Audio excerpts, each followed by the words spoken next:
সুপ্রিয় দর্শক, স্বাগত জানাচ্ছি বাংলা বিটিভির খেলাধুলা ভিত্তিক নিয়মিত আয়োজন খেলার মাঠের অনুষ্ঠান থেকে। আপনাদের সঙ্গে আছে আমি তানজিদ শাহরিয়ার। আর আজকে আমাদের সঙ্গে এই অনুষ্ঠানের অতিথি হিসেবে উপস্থিত আছেন সিলেট ক্রিকেটার্স অ্যাসোসিয়েশনের যুগ্ম সাধারণ সম্পাদক রাহুল ফেরদৌস জাভেদ এবং প্রচার সম্পাদক সাইমান রিজভী। তারা বর্তমানে সিলেট বিভাগীয় ক্রিকেট দলেও সিলেটের প্রতিনিধিত্ব করছেন। অতিথি দুজনকে আজকে অনুষ্ঠানে স্বাগত জানাচ্ছি। সুপ্রিয় দর্শক, আপনারা দেখতে পাচ্ছেন আমাদের পেছনে যে খেলাটা চলছে, ক্রিকেটার্স অ্যাসোসিয়েশন টি-20 ক্রিকেট আয়োজন করেছে। প্রথমেই জাভেদের কাছে জানতে চাইব এই আয়োজনের উদ্দেশ্যটা কী ছিল এবং এই যে ক্রিকেটের কতখানি প্রভাব পড়বে বলে আপনার কাছে? আসলে সত্যি কথা বলতে আমাদের ক্রিকেটার অ্যাসোসিয়েশনের প্রথম লক্ষ্য ছিল যে খেলাটার ভবিষ্যৎ যত তাড়াতাড়ি সম্ভব। তো সেক্ষেত্রে আমাদের নির্ধারিত তারিখ অনুযায়ী আগামী 8 তারিখে দুটো মাঠে লিখতে হবে। তো সেই ক্ষেত্রে আর কি আমাদের ধারণা ছিল যে এর আগে প্রাথমিকভাবে যদি একটা টি-20 আয়োজন করা হয়, প্লেয়াররাও এর সাথে সম্পৃক্ত হলো। আর প্লাস হলো যে আমাদেরও একটা আয়োজনের ব্যবস্থা করা যে আমরা নতুন কমিটির জন্য এই জন্য আমরা চাচ্ছিলাম যে একটা উদ্দেশ্য সফল হবে। এবার আমরা সাইমন রিজভির কাছে জানতে চাইব, আমাদের সিলেট বিভাগীয় দল কিন্তু এবার টায়ার 2 থেকে টায়ার 1-এ উন্নীত হয়েছে। এটা একটা বড় সাফল্য বলতে হবে সিলেটের জন্য। গত বেশ কয়েক বছর মধ্যে এটা বেশ সমর্থন একটা সাফল্য, সিলেট কিন্তু ভালো করছে।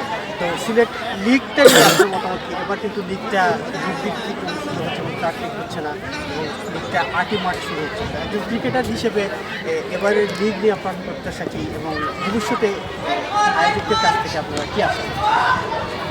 আসলে আমি প্রথমে বলতে চাই যে আসলে যেহেতু আমাদের সিলেট বিভাগীয় দল টায়ার 2 থেকে টায়ার 1-এ উন্নীত হয়েছে, তো সেটা আমাদের জন্য অনেক আনন্দিত একটা ব্যাপার। সিলেট লিগের যে বিষয়টা, আসলে আমাদের এখানে কিন্তু খেলাধুলি এখন প্রত্যেকটা একাডেমি এবং প্রত্যেকটা প্লেয়ারে কিন্তু কষ্ট করে হার্ডওয়ার্ক করে প্র্যাকটিস করে সারা বছর। লিগের যে বিষয়টা, আমাদের একটু মাঠ স্বল্পতা আছে বর্তমান সময়ে, যদিও অন্যান্য অফিসিয়াল সবাই আমাদেরকে সহযোগিতা করছেন। আমাদের অ্যাসোসিয়েশন যখন গঠিত হয়েছে তখনও ওনারা সাহায্যের হাত বাড়িয়ে দিয়েছেন। তো সেই ক্ষেত্রে আমরা ওনাদেরকে সাধুবাদ জানাই এবং যদিও এই বছর একটু দেরিতে শুরু হচ্ছে, তো আশা করছি আগামী বছর থেকে সিলেট লিগটা সঠিক সময় শুরু হবে।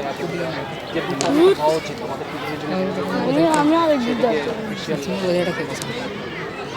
অবশ্যই আমরাও চাইব স্থানীয় ক্রিকেটের উপর যেন আয়োজনটা আরও বেশি জোর দেন এবং সময় মতো যেন সেটা আয়োজিত হয়। একটি বিশাল গৌরবের অর্জন কিন্তু আমরা দেখেছি গত মাসে। বাংলাদেশের বিরুদ্ধে 19 দল সাউথ আফ্রিকা থেকে আমাদের বিশ্বকাপ জিতে এনেছেন। রাহুল ফেরদৌস জাভেদ সাবেক খেলোয়াড়।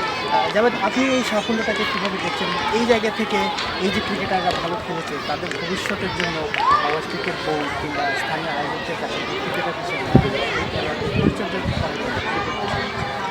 না, এটা আসলে অনেক বড় একটা সবার জন্য। বিশ্বকাপ আলাদা মঞ্চ, অনেক বড় মঞ্চ। এটা আপনি হয়তো বা ওয়ার্ল্ডে খুব কম সময়ে ক্রিকেটার সফল হয়েছে, ওয়ার্ল্ড কাপ চ্যাম্পিয়ন।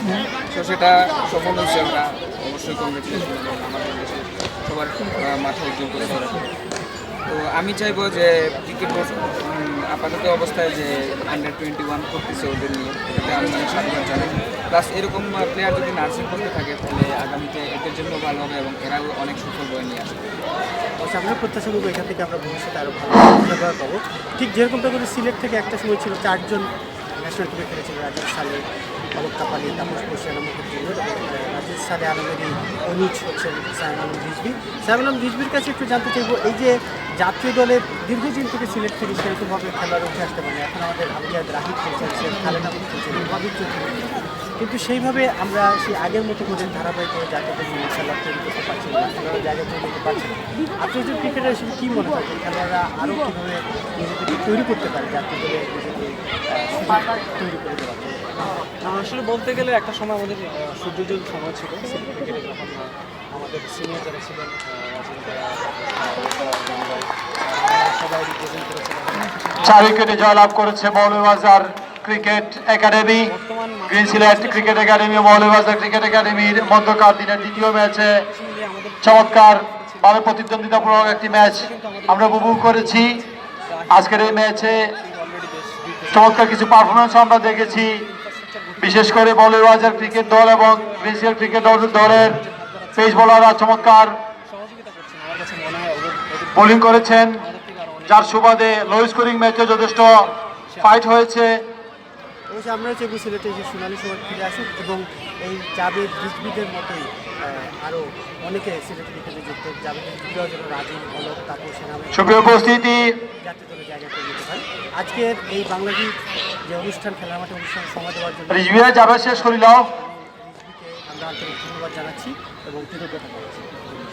আজকের অনুষ্ঠানে রিজভি ভাই। আগামীতে আবারও বাংলাদেশ খেলার মাঠে অনুষ্ঠান থেকে আপনাদের সবার সাথে দেখা হবে।